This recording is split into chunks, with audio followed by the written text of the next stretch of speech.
Saya itu sudah mengenal karya-karya beliau dari lama, tapi secara personal itu dimulai dari tahun 2000, sekitar 2015-2016 ketika diajak bergabung ke Asosiasi Partai 56. Ya awalnya saya respect banget ke beliau sebagai mentor, tapi seiring waktu ada sesuatu yang spesial dari beliau. Beliau itu nggak cuma seorang mentor saja, tapi juga teman nongkrong yang asik ternyata. Ya, yang tadinya kami hanya cuma bertemu pada saat meeting asosiasi saja, ujung-ujungnya malah nongkrong di coffee shop, terus juga nonton bareng, gitu. Dan kita juga sering bertandang ke rumah masing-masing. Dia juga sering banget yang namanya ngomongin tentang segala hal ya, mulai dari konsep negara, politik, namanya juga bapak-bapak ya, sampai ke karir, ke cinta, ke kemanusiaan.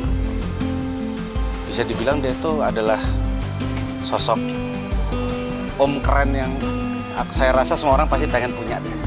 Gitu. Bayangin aja soalnya beliau diajak tiktokan mau pas awal-awal, diajak main board game juga mau. Itu dan saya sih seneng banget bisa mengenal beliau.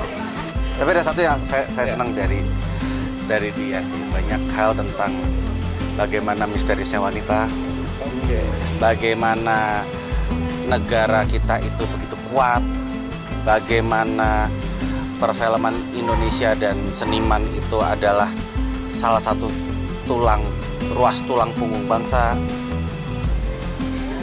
Banyak banget kalau misalkan mesti dikasih tahu sekarang, karena bener-bener mungkin orang mengenal beliau cuma dari karyanya dan mengenal cuma satu aspek saja gitu, tapi dia bisa dibilang om yang komplit lah. Terakhir pas ulang tahun istri saya dan Om Rey di Januari 2023 itu ketemu langsung sebelum sesudah itu juga ada sih gitu. Sesudah itu ada juga ya ada. Jadi memang kebetulan di tahun 2023 setelah beliau stroke itu memang lebih banyak di rumah sakit dan di rumah Kelapa Gading gitu. Jadi pertemuan kami akhirnya cuma bisa lewat video call gitu. Padahal jujur ya, itu begitu beliau sakit tuh rasanya pengen beliau cepat-cepat sembuh supaya bisa nongkrong lagi gitu. Karena banyak hal yang pengen saya tunjukin ke beliau gitu. Karena sumpah teman nongkrong yang seru banget. Kadang kita cuma sekedar diem ngeliatin orang lewat, tahu-tahu dia ngeluarin salah satu memorinya atau kenangannya gitu, terus ngasih petua hidup. Tapi santai aja gitu. Pada saat beliau sakit sih ya pertemuan kami hanya terbatas lewat video call saja gitu. Ya, pengen banget bisa ketemuan lagi gitu. Dia legend.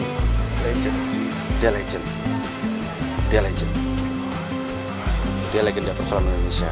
Dan aku rasa setiap cowok-cowok yang ada di Indonesia ya, terutama aktor ya, kayaknya pengen role modelnya dia mencapai status seperti dia. Keren men.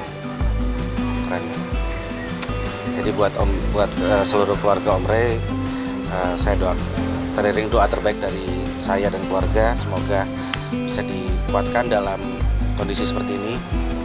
Dan buat Om Rey,